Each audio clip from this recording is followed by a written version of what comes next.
Welcome to West Virginia and Commonplace. I'm JR. I'm your host on this episode. Stacy's been along for quite a few episodes. We do different things here and there with them. But this episode right here is how I go through my actual process to make a podcast episode. So, before I even start out with an episode, I'm going to give you a little bit of history on how I think and how I do things. The education process for me was real simple. When we were brought up, you were taught to learn, and you weren't taught to just take a test. And the reason I'm telling you this portion is because people that are taught to take a test are very quick. They find quick answers to everything. They make quick solutions to what they do. People that were taught to learn, a little bit more drawn out, a little bit more better deductive thinkers, I believe. So that's how I start my actual process for episodes. What I'll do is I set up a certain type of curation. And understand I'm a society culture podcast, so I'm going to look at different aspects. So we do various different shows. We do sports-related stuff to wrestling. That's the only sport we cover. We dive into things that have to do with mental health and then different types of music, because I've done rap, country. It doesn't matter the genre of music. We just pick up a little bit of everything. But our main focus is on authors and people that are just have different ways of living, different thoughts, patterns, and just different effective ways to help people. That's the main thing there. So what I'll do now, at this day and age in podcasting, not what I did in the very beginning, but what I started doing in the middle and I've continued to do is I will have guests on and I will record the show with them, look over their material, make sure that it sits right for what I want to curate. If it doesn't sit right, I always ask my guests. My major thing is I ask them, do you have a certain specific time that you need to get something out? With authors, books and stuff like that, those type of people definitely have to get their episodes out at a certain period of time so that it works out for them. Other people don't have such tight, times on what they're doing, so you can hold on to some episodes. And then some episodes end up on the cutting room floor because of quality. Because the one thing that I found in podcasting is you cannot go back and recreate the magic that you had in a podcast prior. If you can't get it in that one take, you may not get it back again. The only podcast that I ever did over, I think I did it over 2 or 3 times, was an episode with Carly Bell. I think we recorded it 2 or 3 times because the first episode was atrocious. It sounded like robotic metal. So, like an example, we did this music session where we had MTS. I gathered the episodes over various portions of this spring, and I looked at some different things to help them people out and certain things to help me out. I had a week in July that was very, not lackluster, but it was a week that I didn't have anything kind of settled for, and I didn't have a theme for the month of July. So I took a week inside of July and made it MTS Music Week, so that those artists could have time to have 3 episodes released at over a certain period of time from Saturday to Saturday. And I put a 30 to 40 day notice beforehand that I had already planned that part out. So that took up roughly a week or almost 2 weeks worth of programming for the show. So in doing that from Saturday to Thursday to Saturday, because those are the days I usually work around doing stuff, and then Tuesday I throw up something ever so often, that basically gave me 3 episodes right there that I can run with in July, so I had a little extra bonus content. Then the next thing, my co-host Stacy and I, we do movie reviews, which we go into wrestling and do different things on the live end of things. And when I mean live, I'm talking about when we actually go somewhere and record it live, not live like in person live right then and there. No, not at all. So after that's all said and done, I have those movie reviews, and those are with pretty much shows that are current, things that are, that are hype right now, certain types of movies. So we put those out, and then periodically we'll watch something older, and that's something that I have as a backup episode. So that's where I build certain content right there. Now here comes the learning part of what I said earlier in this episode.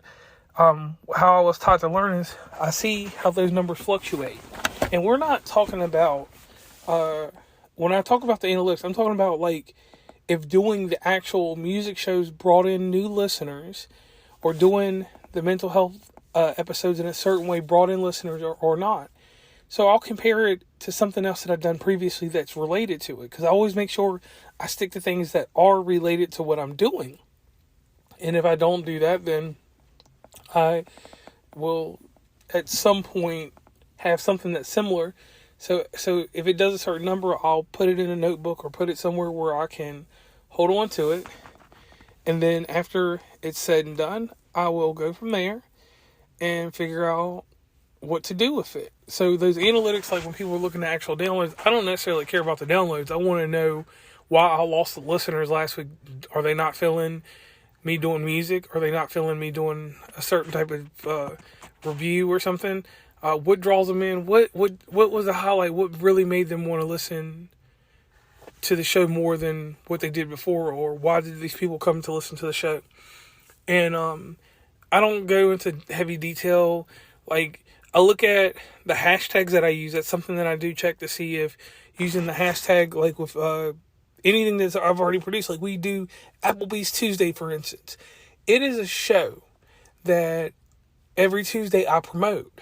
But every Tuesday I promote it, I put different hashtags, and the show continuously pulls numbers. People listen to it. They don't listen to it every Tuesday, but in a week's time, it gets more downloads, and it's on its way probably to become the most heavily downloaded episode.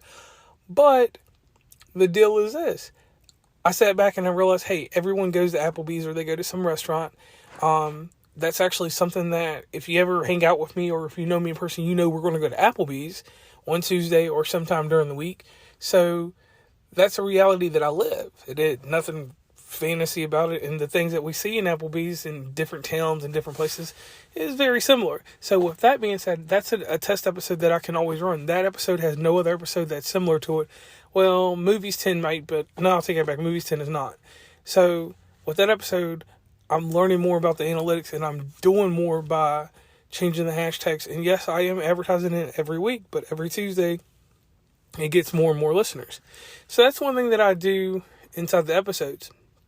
At some points, I had an episode that was really bad, so I hollered at the podcast editor, shout out to him, and he edited it, got that episode working pretty good. So like right now, I will not know the results of music, but this is the first time I brought back music in almost 2 years. Like I kind of went away from music and I was doing life coaches and different type of people like that, because when I did do the music, it kind of sways people, because it's having an artist on the type of shit that I do, it's kind of difficult because I've got to provide people with this thought. Hey, you should listen to this person.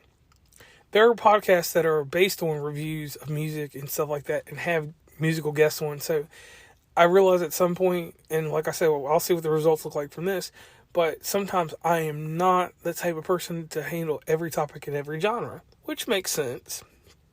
So after all that science and all that jazz takes place, the episode's created, and I actually sit back and listen to my episode. I give it, once it's been edited or chopped up or whatever I'm doing to it, I actually give it a listen and see if it's something I think someone like me would listen to.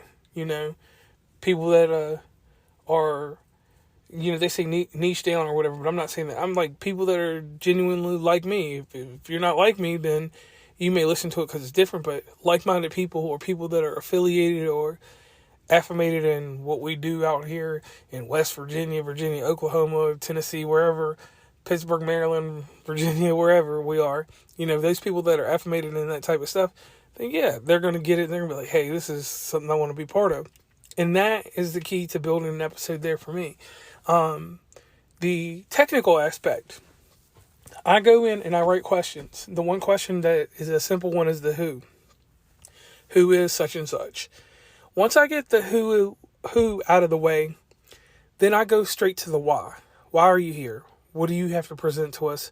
What happened to you? What is happening to you? And what should happen to you? And what's going to happen? Those questions. I tailor them a different way, but that's the one thing that I do there. And after that question's out the way, then we go into the formalities of why they're here a little bit deeper. I came up with my own things that will eventually become vintage and become part of what I do. And those things are the Barbara Walters. I do the role playing with certain guests, and you get to get the deeper portion of these people. You get deeper inside to who they are, and that's the type of stuff I like to do. And then after that, go through a little stick with them before I record with them about what we offer as far as the promotion we're going to do behind the episodes.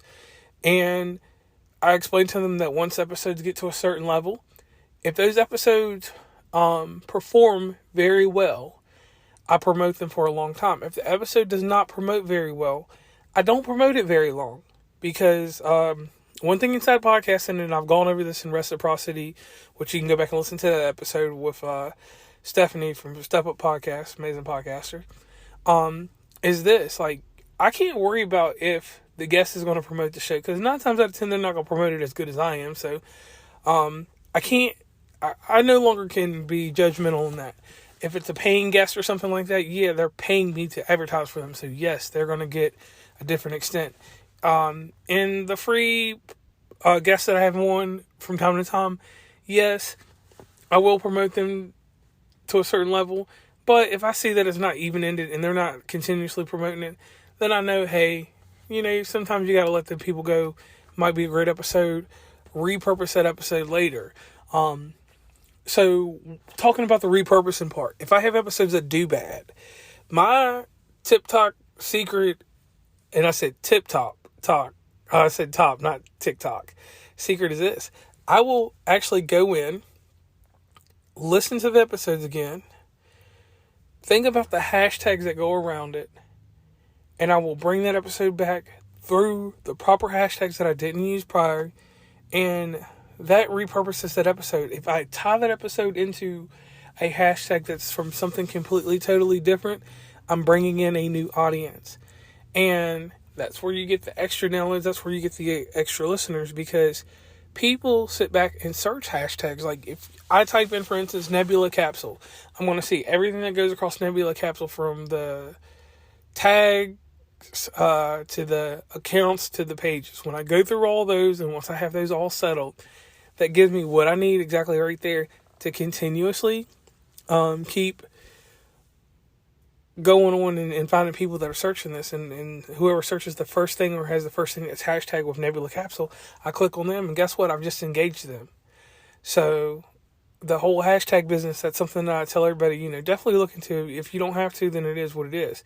And a great quote that I hear a lot is that crack sells itself. Crack does sell itself. So sometimes people have a show that's very, or have a structured show that's very, what's the word I want to say?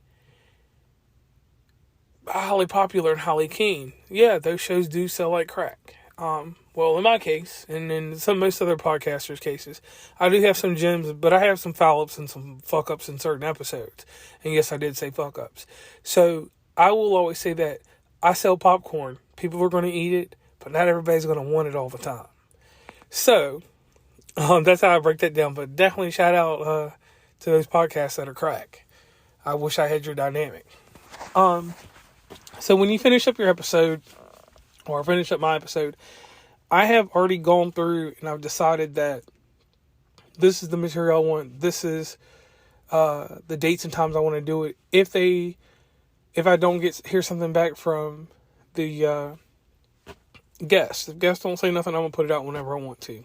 And I give them that disclaimer, because if you don't, you'll build a reputation that's hard to come back from.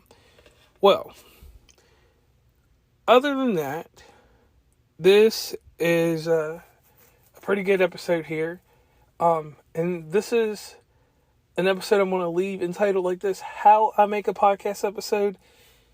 And I want to thank you all for listening. Head over to WestVirginiaCommonplace.com. Over to Twitter, Tumblr, Twitch, Facebook, Instagram, LinkedIn, any of those places, and you can find us there, okay?